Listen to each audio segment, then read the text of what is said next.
Hey, it's Chronologically Gaming, the only channel that's perpetually retro because we're playing every video game in order of release. You want to see the video games that influence the video games that people play now? How about every game? Well, we're currently in August of 1982 and we're playing it all. We last played Meteor Storm on the Atari home computer, one of the best ways you could play a lunar lander variant. Let's see what our next game is. We're still hanging out on the Atari home computer. This is Micro Sailing.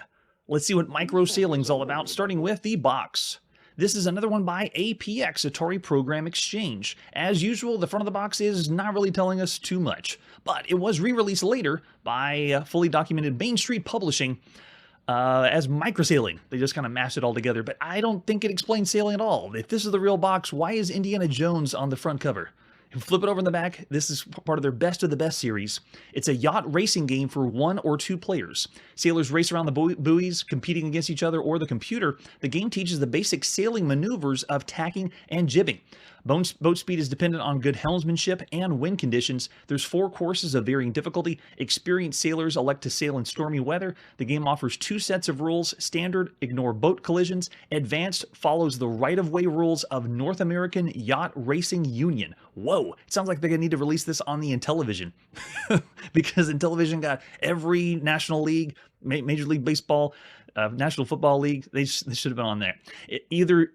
Whatever set of rules you use. Notice it says on the back, this later release has the Atari 800 XL and the 130 XE. First time we've seen that on the channel so far. Yes, I didn't know Indiana Jones owned a yacht, but I guess he did. So this is the 5 1/4 floppy disk you would have popped in, but most likely you'd be playing this on cassette. This is a bizarre idea. We also have the manual for Micro Sailing. Let's see how to play this. Yeah, if it's real, it says teaching tacking and jibbing. Now, does this mean that it's an educational game, or is it a real video game like arcade game? This is by Glenn Faden. Way to go, Glenn. There it is. Oh yeah, showing off all the different systems. So when it was on APX, that was the first release. You can see 400 or 800 home computer is what you need. Microsailing is the yacht racing game. Boat speed is dependent on good helmsmanship, and the joystick is the tiller as you follow the courses laid out by the race committee. The program helps remind you of the course by coloring the next buoy to be rounded to match your yacht's color. The race ends when one player crosses the finish line after rounding all the marks. The program displays the best time for all races, so you get high scores too, like an arcade game. It looks like we need 32K in our Atari for this one, and if you want to contact the Arthur, he's at Fremont, California. And then here's how you load it up. First display screen shows microsailing and gives us information. This has got to be pretty technical. Okay, we're only halfway through the manual. It's not that big. But you select how many people you want to play. This, ladies and gentlemen, is a 2-player a competitive game. It is a racing game. It is the very first racing game with sailing that we've ever seen across all video games. You even have weather options. You can do clear skies or play in stormy black thunderstorm moves. That sounds crazy. Yes. Yes, the Atari printer is one of the... I don't know why you would need the printer, though. Maybe when we get in the game, it'll tell us if we're going to use the printer. Yes, this is the very first tacking and jibbing game of all the video games we played so far. When you finish selecting the number of players, weather, and rules, press start, and then you begin on the race course. It'll show you a boat that goes around and explains the course that you need to sail, and then you sail it. You have to... How do they control this? Oh my gosh, look, they have the technical ability showing the direction for all the courses going around the buoys. Wow. Real race diagrams. And then how to steer. You're going to do this with your Atari VCS joystick. So the same joystick we've used on Donkey Kong on Atari VCS and on King Kong, we're going to use that same joystick to play this. A simulation or a vehicle simulation of being on a yacht. Yes, that's how you print off your sails to play. That makes sense. Anything can happen on Atari Program Exchange. So the boat's initially pointing into the wind. This is called in irons. Hold the joystick controller with the red button in the upper left corner, like usual. To get moving, push the joystick to the left. Notice the boat turns to the left. Whenever you move the joystick to the left, the boat turns counterclockwise. And then push the joystick to the right to turn clockwise. The boat speed depends on the angle of the boat to the wind. When the boat points to the left, the wind strikes the right starboard side first. Wow, this is very technical. As you gradually steer to the left, the sail flips to the other side. This maneuver is called a jib. You're now on port tack. Because the wind is striking the left side of your boat, if you continue to move the joystick tiller to the left, the boat tacks back to starboard. This is like sailing. This is the most complicated sailing. Now, this is pretty much the only sailing game we've ever played. Of all the video games so far, there has been sailing games, sort of, on mainframe and terminal, but we have played games that had sailing in them, but all it was, you move your character around from a crystalware game on the Atari, and the character gets in the boat and moves the exact same way as if they are on land. So it's really not sailing. It's just you're now represented by a boat symbol, and you're sailing on the water. Yes, maybe it was, because we played pirate games that had sailing, but not like this. This is actual sailing, the first video game ever to have it. If you select stormy weather, be careful. 5 seconds before a storm appears, the clouds darken and the word warning displays in the upper right corner. Oh my gosh, we're definitely not doing that. And then whenever the music starts, you're prepared to race, and you can race with 2 people. If you have a friend around, you can have 2 people racing like any other racing game. So cool. And then you can also do the advanced game. It adds another level of strategy, including the right-of-way rules of the North American Yacht Racing Union. The NARU rules. Oh my gosh, and here it is, the NARU rules.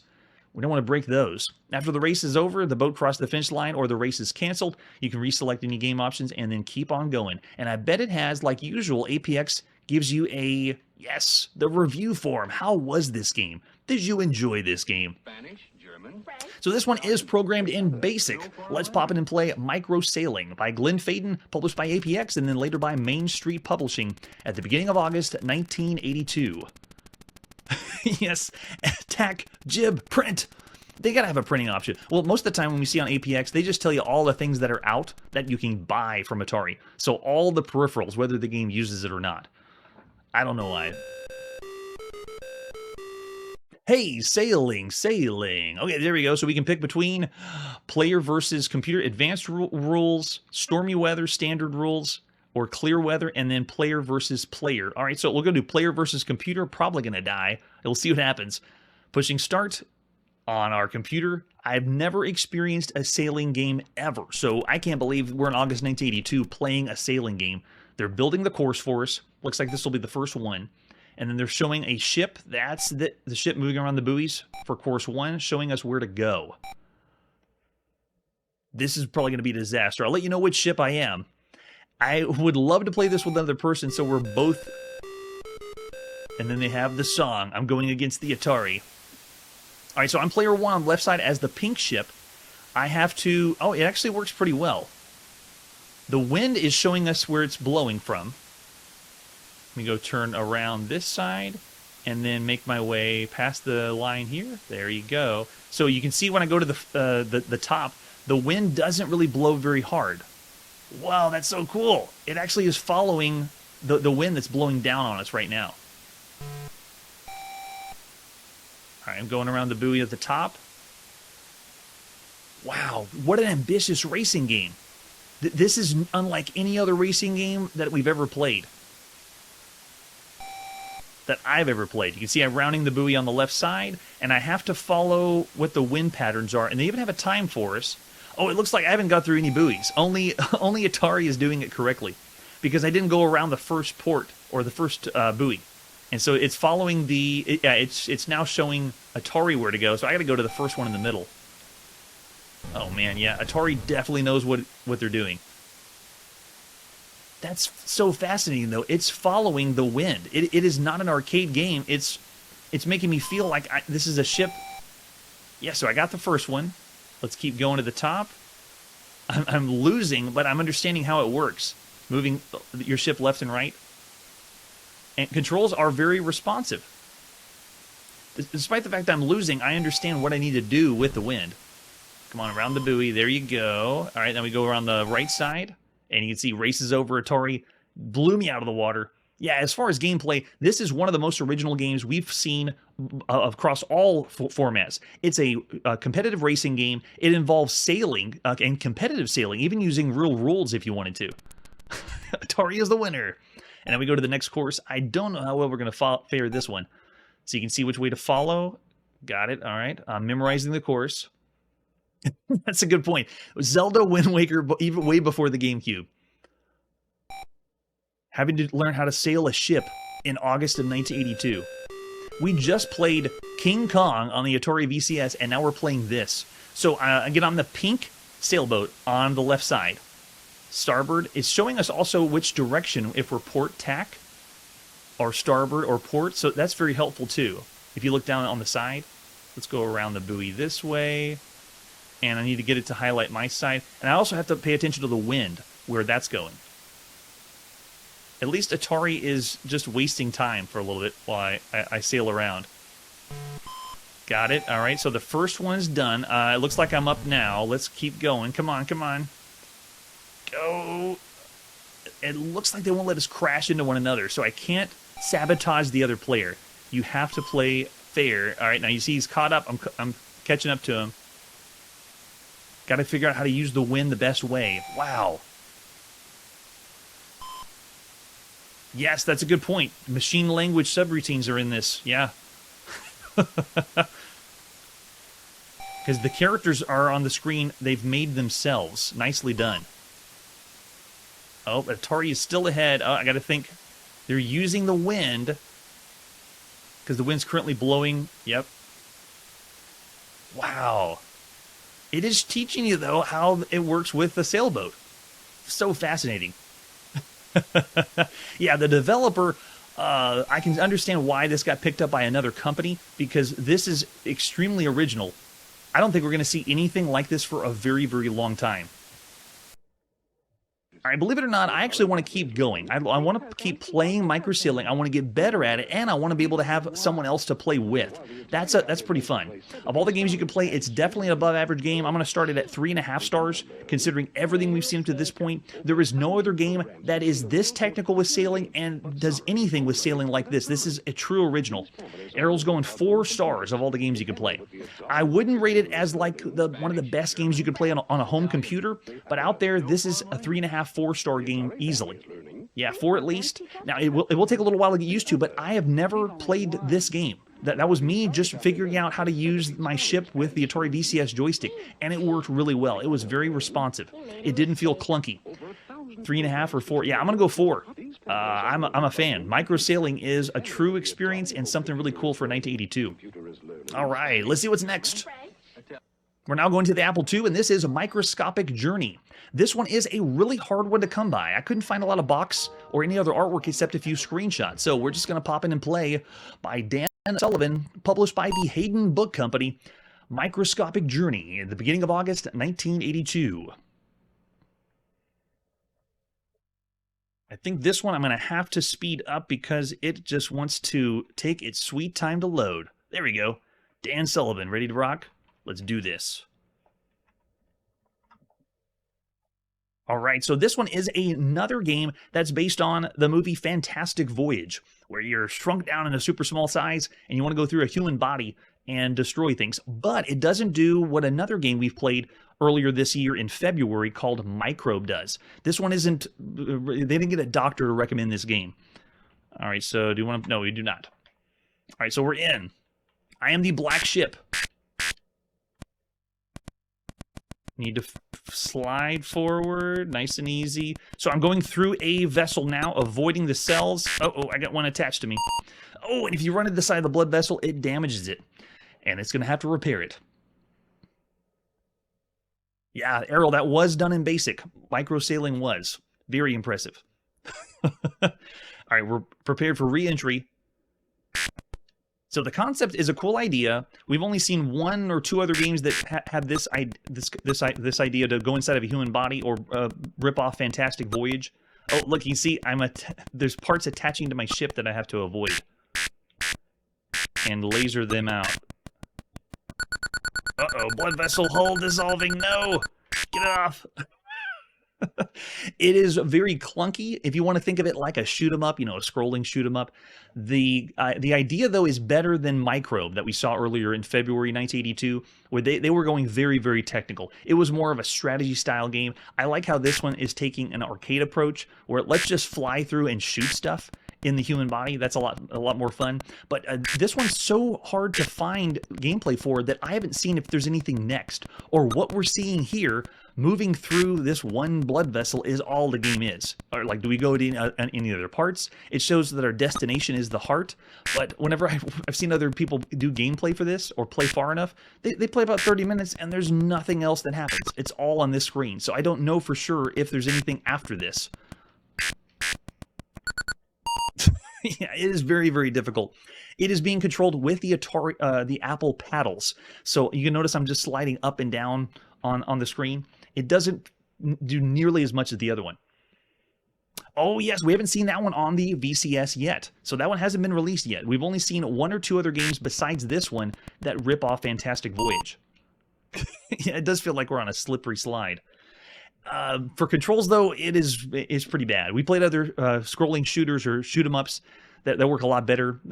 All the scramble variants or Super Cobra variants, those are all out there, and those work much better than this one. All right, so I'm going to go ahead and just stop there. It has a cool idea of pretending you're shrunk in size for a microscopic journey, but for all the games you could play, it doesn't deliver. It's very simplistic. I can understand why this one went under the radar. I'm going to actually go down to 2 stars just because of the control. The look of it and the idea of how they got it to draw or scroll through the blood vessel is actually really impressive. The gameplay is what brings this down into the bad range. 2 stars for me. I'm seeing 2 stars from Mikey. And while I give you the sights and sounds of video games, the real reason we're here is the gameplay. And I know I'm the only one playing the games, but I'll do my best to describe how it feels as far as if you were to control it with a Apple paddle controller.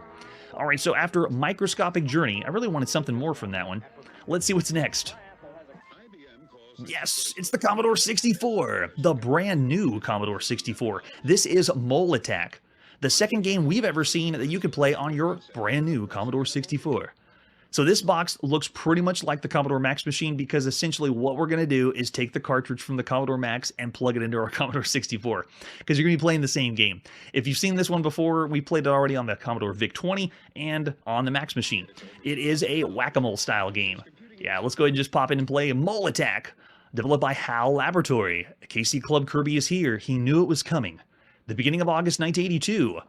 There you go. It looks like the Commodore VIC-20 and the Max machine. It probably is going to play the same. I'm really hoping it does better music. So the controls are still nothing you can do with a joystick. Everything's on the keyboard. Those are the keys T, Y, U, G, H, J, B, and M to hit and whack some moles. All right, let's go. I'm ready to whack. Yep, looks pretty much the same. Don't hit the butts of the... Oh, yeah, don't hit the butts of the moles. You want to hit the tops of their heads. There they are.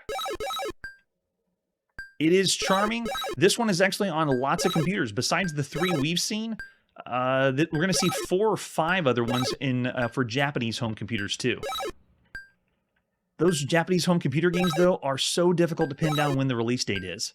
You have to scour through Japanese magazines, and if you don't know Japanese, then you're not really going to know the best dates for them.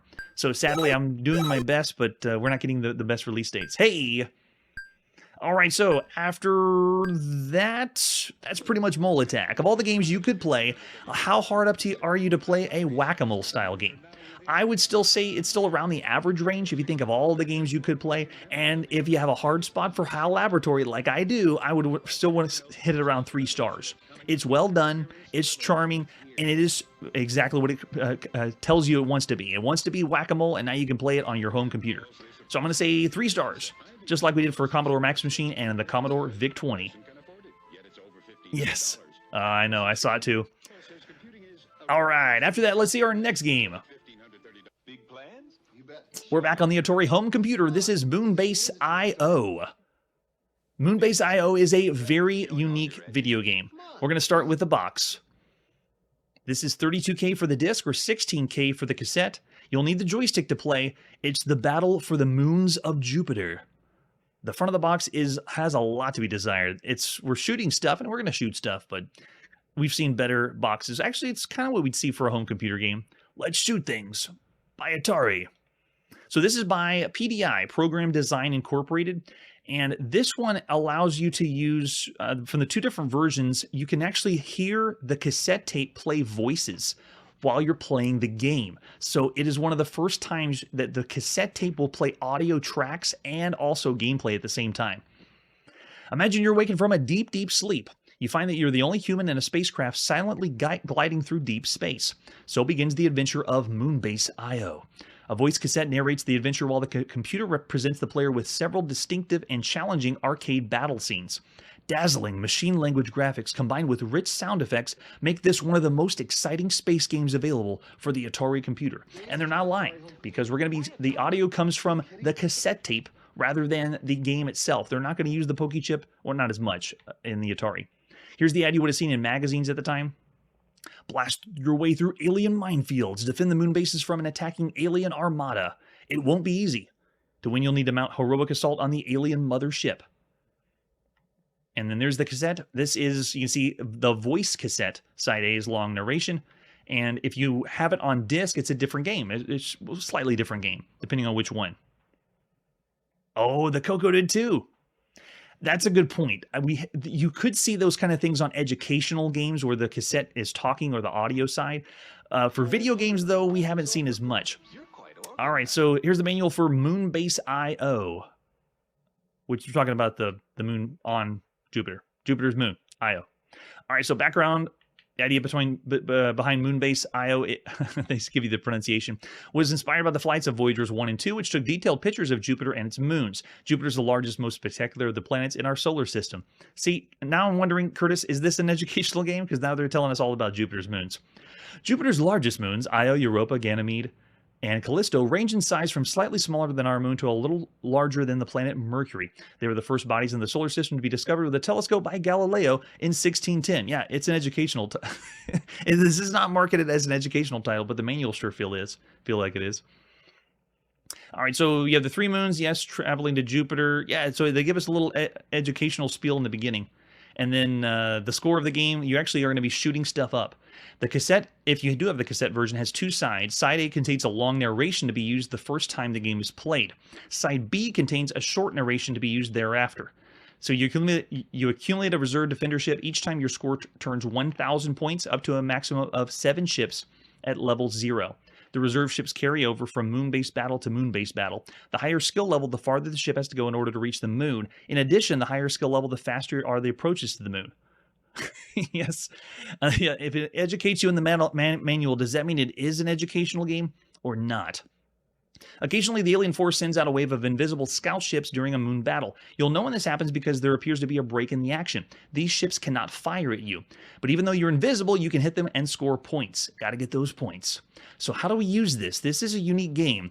You have the joystick plugged into Jack 1 of your Atari computer, your Atari 800 computer. Remove any cartridges from the basic cartridge. Insert the cassette side A up and rewind it to the beginning, then push play. Now, if you have the disc version, it's going to be a lot different. The disc version has the cassette and speech and sound effects all included in it, but the cassette version has them separate. They break them apart. All right, so if you can see the voice will announce the title of the program. The cassette will turn off automatically when the message "press trigger for level number" appears on the screen. Wait for the level number and then continue, and then you can see what the cassette version does for how to boot that one up. And then the other games we are going to see by PDI. Keep your eye on PDI. All right, let's pop it and play some Moonbase Io by John Canoba at the beginning of August 1982.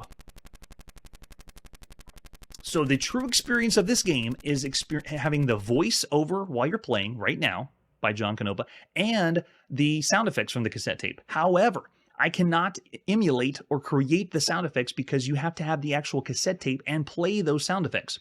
I'm going to include links down below for where I found another person that was able to do the full experience, sort of. The audio is kind of muted, but it's to Stu's Game Reviews. So check the links down below if you want to hear the cassette of what the full experience is like to play Starbase IO. All right, so what do we want to do? Press the trigger for what level? Oh, it's scrolling through the levels.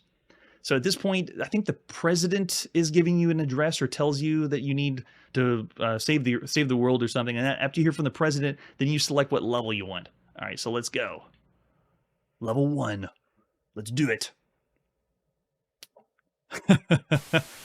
I love the good color commentary. Keep it coming. Okay, we're in. So it is a vertical scrolling shoot 'em up. Notice that the stars and everything are scrolling all together. Oh man, they're trapping us in there, and the score's at the bottom left. All you have to do is survive and make it to the next screen. The enemies aren't doing anything to fly at us. It almost feels like we're shooting mines, but we have to make our way through or break through the level. Whoa, barely made it through that one. There we go, speeding up a little bit. And you can see we have some... Oh wait, can I blow up the side? I just realized I started to shoot, and it knocked a piece away. But I mean, take a look at that scrolling. That's really good. All right, so we're going to go in here. It's time to refuel. Yeah, it did seem like it was a real training course of how to sail an actual ship. I now want to go on a real sailing ship. I'm ready. All this on your Atari. All right, teleporting to the moon's surface. Now we switch it up. Now it's a completely different game. We're no longer a vertically scrolling shooter. We're looking more like Phoenix or Galaxian. Let's see, take him out. Oh, they got me. So switching up the gameplay to 2 different modes is a really nice touch. Whoa. Turn over cassette B and push down play, press the trigger to go again. So the entire game consists of those 2 screens, and they repeat, usually changing the colors a little bit. The main big draw of the game is the voices from the cassette and the sound effects you're going to get from this cassette. Yeah, not educational at all. But if you want some education, maybe you tell your parents, read the manual, and then they think you're playing something educational. All right, so for something this creative, I actually want to go higher than our usual. I like the idea of having the cassette add audio and add sound effects. While I couldn't showcase this on the channel, I'm still going to think around 3.5 stars of all the games you can play, above average for Moonbase Io. And if you want to see or hear the cassette, I'll include links down below. Really interesting idea. Not the first time that this has been done, but this is one of the first. It's very early on. We play a lot of educational titles here, and we don't play them all, but there are some out there that you could have played right now. I see 3 or 2.5. Yeah, that's true. Having the 2 modes of this vertically scrolling and that is also pretty cool. What really drives it over the top, though, is the cassette audio.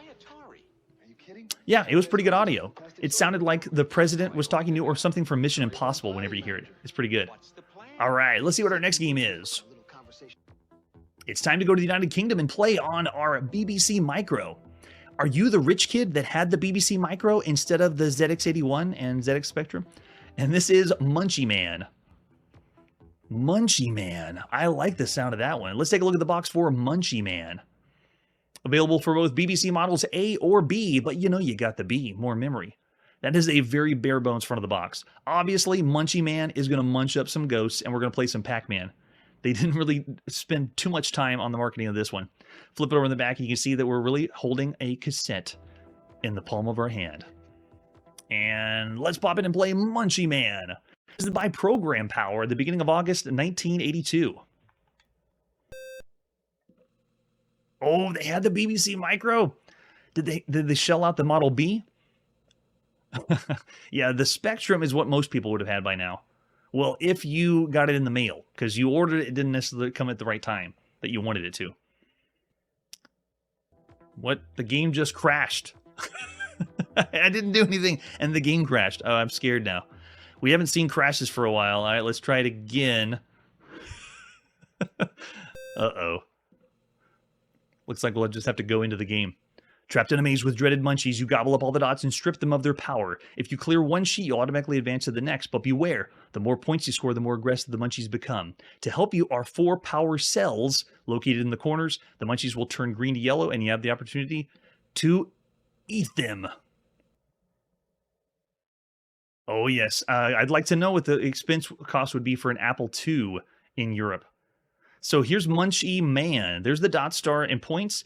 This is all keyboard controlled. There is no joystick that we can use on our BBC Micro. It's up, down, left, and right. Let's go. We're ready to play. So just take a look at the controls. What in the world? Wait a second. Okay, so it looks the part, but I'm already thrown off because the controls don't... What in the world? Okay, so it looks like Pac-Man. I'm controlling the red face over on the right side. We can see the power cells. They exist. Got it. And we're picking up the dots. So you understand that Munchyman is we're playing a Pac-Man variant. But here's the thing. There has been no Pac-Man game we've played so far that controls like this. I am having to tap the button to go each tile to move Pac-Man. it is not moving by itself. There has been no Pac-Man that's done this. We've had Pac-Mans that do move tile to tile, but it continues to move forward like holding the button down. But on the keyboard, it doesn't even... Yeah, it doesn't even do that. What? You've been munched 3 times. Another game. Sure, yeah, we'll do another game. The colors, yes. Oh, it's not that bad. My eyes are okay. I'm just bleeding a little bit out of this eye, I think. Yeah, this is the most bizarre controls for a Pac-Man game. We have to tap. I cannot continue to move in one direction. Wow. I have to tap every single time to move every tile. So this is the Pac-Man game where you're going to lose the most calories because you have to continue to tap every single time. When I want to move one space, I got to tap. I can't hold. No, you can't even hold it down. Wow. Gosh, yes. They are giving us very, very blatant colors. Now, the BBC Micro, these colors may not be exactly accurate to what the BBC Micro had, but we've seen better ones. We had Defender and Planetoid that really emulated or showed Defender that you could play on the BBC Micro. So I know they could have done better. And there's also been much better Pac-Man style games. We've already seen 3D Pac-Man, 3D Ghost Mania, that's on the TRS-80 color computer. We've also seen other Pac-Man variants like Lock and Chase. So considering this is a step back for Pac-Man style games. We've even seen games on home consoles that changed it up, like Cat Tracks on the Arcadia. So if you want to play a really good or recent good Pac-Man variant, check out Caterpillar. That's on the Atari. This one, though, the control is what brings it way down. And it's so simple, bare bones. Yeah, that's scary bad. Not quite a punt game. I don't know. The control makes me almost want to punt it. That's really bad. It is bad. I'm going to say of all the games you can play on a home computer, it's 2 stars. But bear in mind, if you had the BBC Micro, this is the only Pac-Man style game you could play right now. This is it. This is all you got. You did have friends, if they had the ZX81 or the ZX Spectrum, they could be playing Pac-Man style games like Gulp Man. That's out there. But yes, maybe I did. If I haven't died yet from radiation, it's going to happen soon. All right, so I'm going to go 2 stars. I see a 1 from Arrow. Oh, 1 star. That's closer to the broken range. Yeah, it's close. It's low. Yeah, I'm going to go lower. We'll go 1.5 star for Munchyman. It's definitely bad. It's not quite broken because I just think if I had the BBC Micro and I wanted to play Pac-Man, this is the only way that you could play it. You would find some enjoyment if you had no other option, and you know what I'm talking about. All right, let's see what our next game is. We're still going to hang out in the United Kingdom and play on our Commodore VIC-20. This is the Mysterious Island.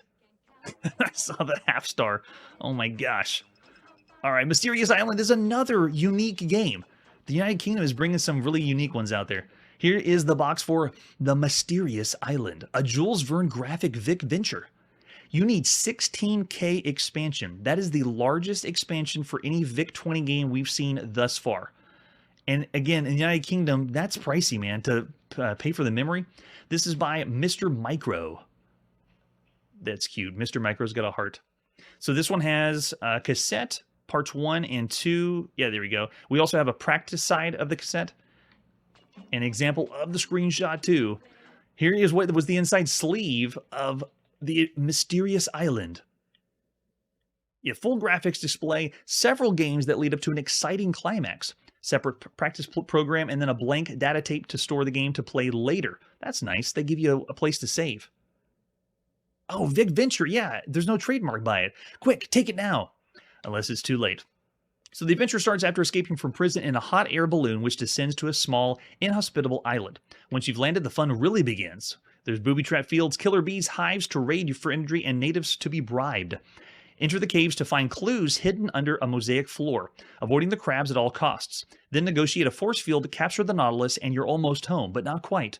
This game requires skill and quick reflexes. All successful adventurers can claim a unique personalized award by sending Mr. Micro their final surface position at the end of the game. That's right. That means this is another game that will give you a reward for beating the game. It pays to play video games. And then here's our playing instructions. If that wasn't cryptic enough, you can use this too. Whether you play each game as part of the full adventure or play with the practice tape, the instructions are the same. This is one of two. I can only think of one other game that has mini games. You boot the game up and you do one segment that begins a lot like the game we played in the arcade called Fantasy. So it starts that way with a balloon, and then you land and go to a different scene and go to a different scene. But the difference here is every time afterwards has just quick mini games. They're really, really fast mini games and slight puzzles that you're meant to go through fast. Yes, bribing natives, what everyone did on video games in 1982. There's only one way to land on the balloon part. You have to steer your way to the island and pick up energy from the energy field, avoiding the giant bees who are intent on harvesting the energy. Watch out for the treacherous crosswinds which blow across the island and steer you off course. Then you use the energy. Once the energy drops to level 1, you'll be thrown into one of the 2 energy games to pick up more energy. One of them is the Honey Drop game that is safe and sedate but gives low rewards. The other is Bee Sting, a dangerous but very rewarding game. And it explains how to play the Honey Drop game, the Bee Sting game, and then the Bee Hive game is a game of strategy and gambling. Escape at the bottom of the hive, you should find your way. However, you find your way blocked by bees or cell walls. Yeah, there's a lot going to this. And then there's even the treasure, which is the ultimate goal of the game. And then the killer crab area, how to go through that. And then the cave area. I mean, look, all these mini games are here. And there's also the Nautilus defense game, the sub-escape game, and then the end, and then you can save your adventure, because there's the practice cassette that you just go through all the mini games, and then you have the full game to play and try to get to the end, playing everything. Yeah, it's incredible. I can't believe it. Oh yes, Funky Town. I remember that from when we played Fantasy. I don't know if it is. Let's pop it and play The Mysterious Island by Jim Sheehan, published by Mr. Micro in the beginning of August 1982. We saw Fantasy in the arcades in October 1981. Now, this was on cassette, but you notice that I just loaded this on disc. I found the disc version, and I just find it so funny to play the disc version of this because nobody had the disc version on the Commodore VIC-20. No one was paying the money for the disc version in the United Kingdom on the Commodore VIC-20, but we are. I just find it hilarious. All right, let's go. All right, so which part do we want? Let's go with... Here we go. We're in. I'm playing right now as the balloon, moving slowly down to the side. Let's pick up some modules of energy so we can play some more mini games. Oh, don't kill me. Okay, good. They missed. Oh, they hit the top of the balloon, though. I love that shake effect on the VIC-20. Splat. Another victim of the mysterious island. Press any key. I will. When I can find the any key. And it says Jules Verne here, even though the front of the box just says Mysterious Island. I don't see Jules Verne anywhere. Quickly. Oh, they can wrap around the screen. Nice, didn't know that. Okay, picking up some energy modules. Now, you see where the island is. It's down at the bottom. I got to make a landing on that island without letting the bees get to me. Let's just keep going. Nice and easy. I think we can go down here. The patterns of the bees are very erratic. They're all over the place. Nice and easy, go. I'm only able to move this slowly. Oh my gosh, he just flies out of nowhere. And dead. So this is the first minigame of, I think it was 6 or 7 minigames. Yeah, I love the shake effect too. Come on. It is a very slow start. Go over, get that one. Nice. Okay, we got one below us. I think we can get to that one. Let's see. If there's no bees that'll get us. They fly so fast. And this is as slow as you can go. You move one tile at a time at this pace. Come on. I can't go any faster down. I can't drop any faster. Oh my gosh, I don't know how I made it past that. Go, go, go. Nope. All right, safe. Energy set to 3. And now, what's next? Cool, we're on the island, and now we can move our way to... Let's go over to the top right, where the crab is. I'm going to walk up here. Attack by the killer crabs. And now we go to the killer crab minigame.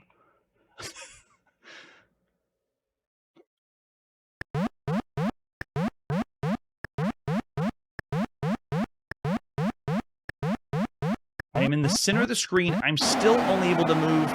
I don't know if you could tell. I was the same color as some of the crabs, but I'm in the center of the screen. It took me a while to find out who I was. Into the hive you go. But once you figure out where you are, oh wait, we're in the hive. What in the world? Okay, there's a bee there. Let's go over on this side. This is ridiculously bizarre. All right, so we're moving around. Oh, we have a bee here. I don't know. Can I go on the bee? Queen, pay or gamble. You have 9 modules. What? All right, let's try. We'll gamble. Win. We've got 16 modules. So we have bribed the natives or the queen. But now I'm stuck. Darn. So we got to a dead end. So it is a maze, and you have to make your way to the bottom where that white circle is to get out of the hive. Can we get over here? Let's see. Okay, still making our way on the side. All right, so we got another queen. Pay or gamble. Let's gamble. We lost. You only have 6 modules left. Oh, we got past him anyway. Oh my gosh. Okay, let's pay. Okay, and we only have 3 modules left. This is so bizarre. This is almost like borderline board game. 3 sub. 5. All right, let's go gamble. Yes. It's pretty much just rolling the dice. It's all random. Oh, and that was a dead end too. How do we get over there? We have to go to the top? And then make our way up here. All right, let's gamble it. Come on, yes! We won. They're already showing children how to gamble in video games. At least it's not loot boxes. Oh, it's a dead end too. So you can see the merits of the game. It is slower paced minigames, but it is lots of variation and lots of styles of games you could play. The quality of each minigame is almost like playing one of those compilations that we see from the United Kingdom, where they pack in, 7 to 10 games, but most of them are middling to bad. But the idea is pretty cool, that the whole experience is you're on an adventure, traveling throughout the island and doing different things. I like it. Of all the games you could play on a home computer, it is intriguing. It makes you want to play more and see what you're going to experience or what's going to happen next. All right, so of all the games you could play, what would you say for Mysterious Island? Is this worth higher than 3 stars? Or is it still around the average range when you consider everything else you could play? Oh, I see. 2.5. All right, nice. Yeah, I don't know if I could go as far as calling it roguelike, because it wasn't generating everything. Every one of those minigames is going to be the same every single time. Hunter's throwing out 3.5 stars. Nice. Yeah, I'll say 3 stars. Of all the games so far, it's still intriguing. It's an interesting experience, and we didn't even see all of it. I showed in the manual everything you could play or see, but it's still very, very, very cool. All right, after that, let's see our next game. We're still in the United Kingdom, playing on our Sinclair ZX81. This is Namtir Raiders. Let's take a look at Namtir Raiders. Starting with the cassette box. This is another one by, I think, Arctic. That looks like the front of their box. And we're going to shoot some stuff up. Oh, yeah. The artwork of the guy in the command module reminds me of something from Atari. If you open the whole thing up, there's all the loading instructions. Make sure you load with the J key, then type the quotation mark key, Shift P twice. Do not press new line yet. Everyone got it? Okay, good.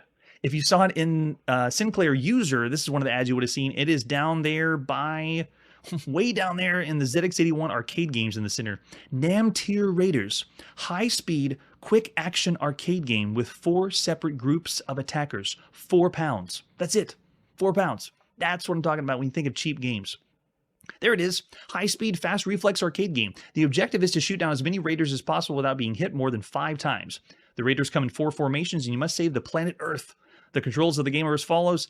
Okay, here's what's crazy. The controls are, if you use Q through T, it makes your vehicle move up and left. If you use Y and P, it makes your vehicle move up and right.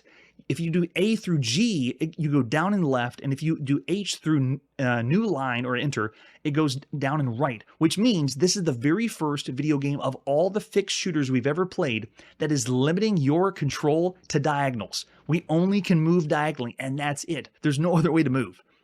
And we have to defend the bases with a level of difficulty. So the very first... Yes, it is so bizarre. All right, so let's pop it and play... Or pop in the cassette tape and then attach that to your ZX81. And play Namtir Raiders by John Rittman, published by Arctic Computing in the beginning of August 1982. The most unique control. Here we go. All right, so here we go on our ZX81. If I want to move, this is so weird. If I want to move around the screen, I can only move in diagonals. Look, I can only move. Okay, so I guess I could do this. Oh, there we go. So if I slide across the bottom, I'm essentially going left and right, like playing Space Invaders. But they give you the option, I wonder why, they give you the option to move up and down diagonally, but they do what other ZX81 games do, which is make it so the controls are several buttons. Because you're playing on that keyboard for the ZX81, the very flat membrane keyboard, and so you would want to have as many buttons as possible. Like, if you can't figure out the controls, just keep mashing stuff and you'll eventually hit something that works. Yeah, so if I play it this way, it just seems like I'm playing a fixed shooter, like Space Invaders, that goes down. But I have the ability to fly everywhere. Look, I can go all over the place. Oh, look, it looks like Phoenix now. Yeah, let's just zoom in really close and take him out. There it is. Oh, yeah, now I'm getting it. Oh, look. Oh, it has the boss, too.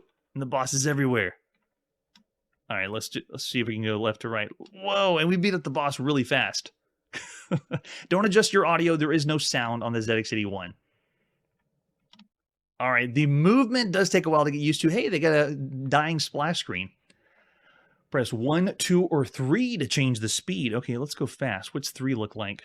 Okay, 3 actually looks the same as what we played before. Wow, so cool. Yeah, and this one you could play on the Timex Sinclair 1000. We've already seen 1 or 2 games that have on the front of the box both the ZX81 and the Timex Sinclair 1000. Yeah, the keyboard's so tiny, it makes sense why. This is the only home computer we've seen do this, where they have, well, no, ZX Spectrum too, where you have multiple controls for several rows or lines of letters. Yes, Mega Mania Zero, I love that one.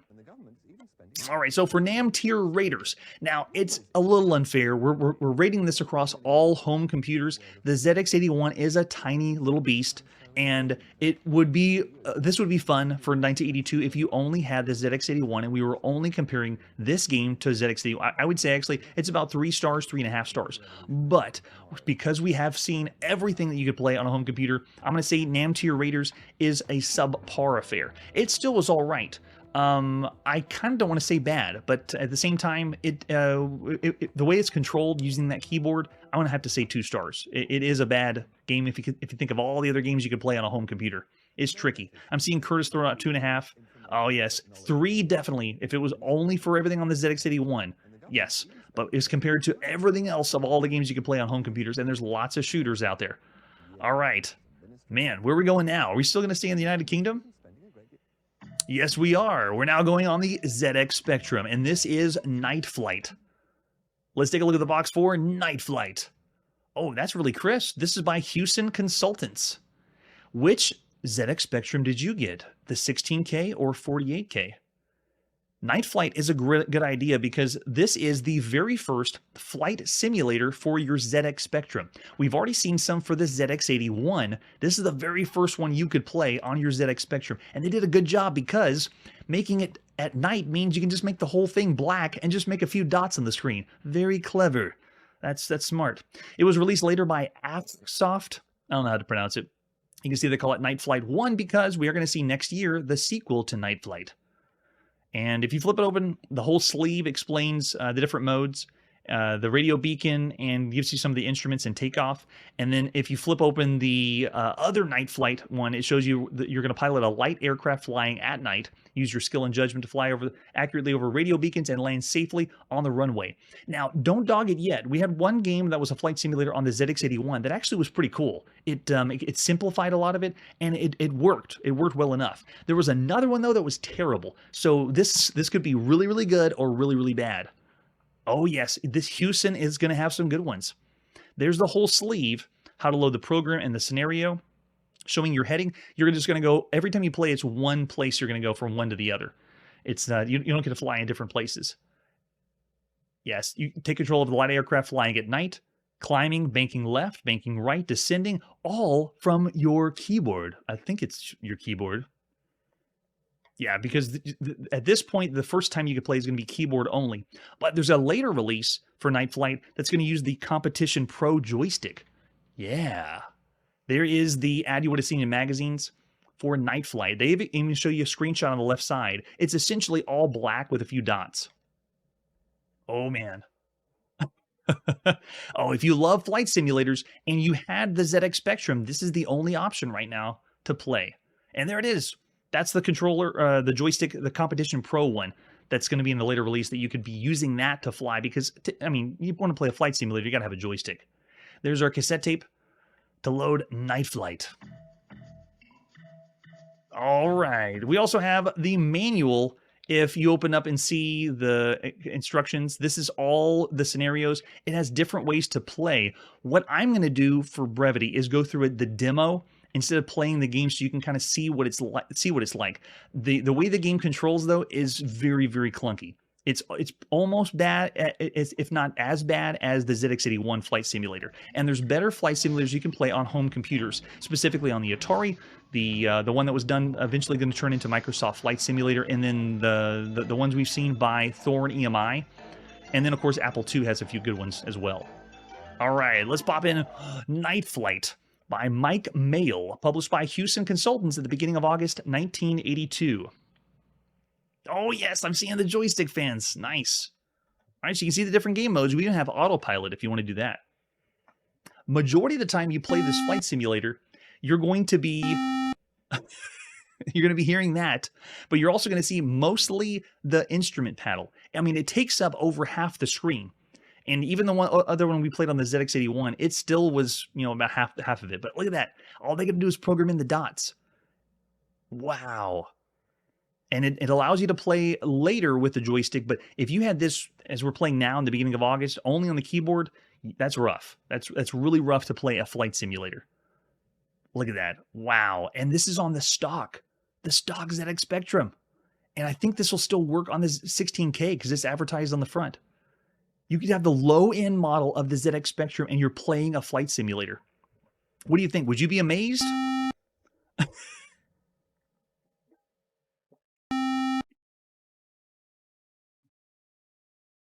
I would say there's other ones that you play better on a home computer. If you were in the UK, though, this is pretty impressive.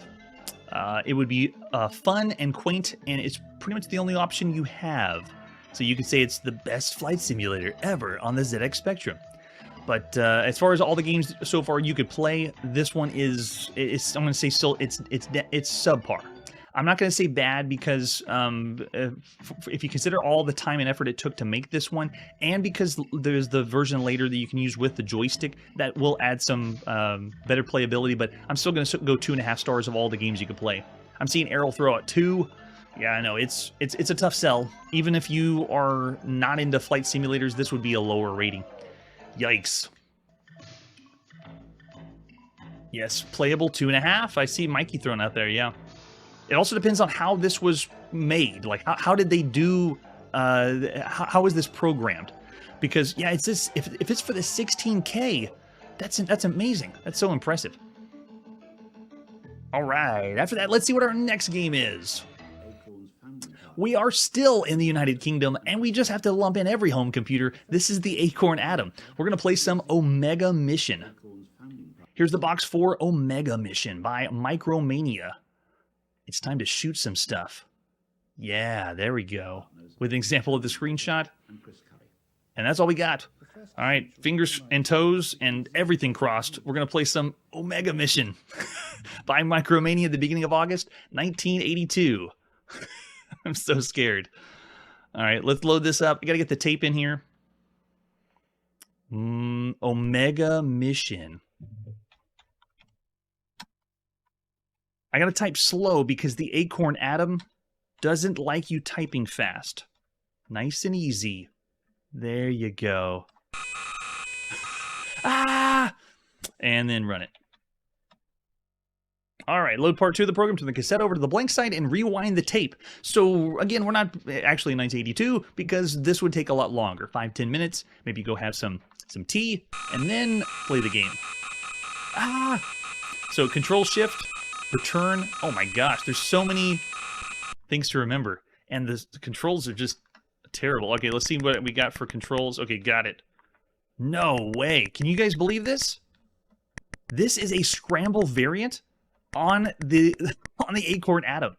This is a feat to behold. Oh, I think we've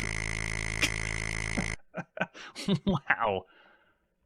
So this is only controlled with the keyboard, and the Acorn Atom keyboard is, like I explained before, I can't type or combine multiple keys together while I'm playing the game. So to move up and down, it is clunky. I'm amazed this exists. I can't believe that.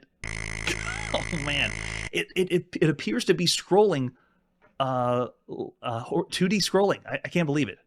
How did they do this on the Acorn Atom? It makes no sense. Yeah, really, really hard to control, though. I'm just mesmerized that this is working, that I'm able to play on the Acorn Atom like this. Wow. All right, let's see if we can lure them up. There we go. And then I got to get low because it looks like they're going to cut me off on the next screen. So Scramble isn't anything new. We've seen Scramble. Oh, there you go. Sneak underneath them. That's the way to do it. We've seen Scramble since February of 1981, and there's been one other game that we've seen on the Acorn Atom that looks like this or scrolls left to right. I called it the best game on the Acorn Atom so far. It was called Hyperfire. This one outdoes Hyperfire. This is now the contender for the very best video game you could play on your Acorn Atom. So if you're in the United Kingdom right now, this is the killer app or the best video game you could play on the Acorn Atom. Control-wise, though, it's on the Acorn Atom keyboard. It's very clunky. It's very slow. This needs to be controlled with a joystick. And you saw with the controls, I'm also able to move left and right besides just up and down, but I'm keeping it simple to hopefully avoid the enemies. Am I even getting... Oh, there we go. I can shoot them. Okay. They die in what looks like the infinity symbol.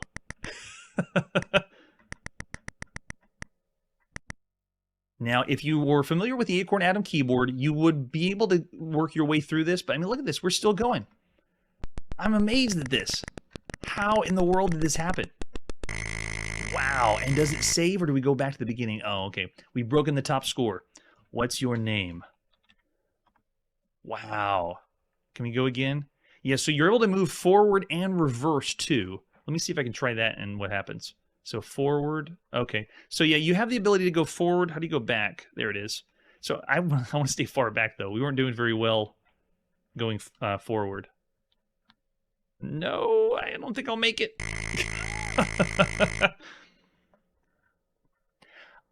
This is a true programming marvel. I am blown away at how good this is. That is awesome. Of all the games you could play on the home computer, though, there are better Scramble variants and horizontally scrolling shooters. We just played a really good one by Serious Software, programmed by Nasir Gabelli. So this one would, obviously, that one would blow it out of the water. But you got to admit, though, this is impressive for the Acorn Atom. And I'm amazed that it continues on. Every other game we've seen on the Acorn Atom was pretty much the same repeat, but this one was building or generating. I have no idea how it did it. So while the controls are clunky, it's really it's this computer that's bringing it down. I'll still say 2.5 stars. It's not a bad game. It's subpar, but this, if we were rating everything on the Acorn Atom, this would be a 5-star game for the Acorn Atom. I could see magazine publications just raving about this. Yes, 2 Omegas for it. That's amazing. Yeah, maybe we will. Wow, lots of great games coming from the United Kingdom tonight. Lots of fun to be had. Tune in next episode for some Missile Command or command shooters that really don't act or respond like Missile Command. That's it for today, and like I always say, what is best in life? To crush your enemies with a high score, to see them driven before you, and to hear the lamentations of the women. Hey everybody, thanks for checking out the channel and joining me on my quest to play every single video game in order of release. We'll be streaming live every weekday at 9 p.m. Central, so join us and let us know if you miss any games along the way. This video would not be possible without Launchbox, RetroArch, and MAME. Tell all your friends there's some crazy guy named Chronologically Gaming trying to play every single video game.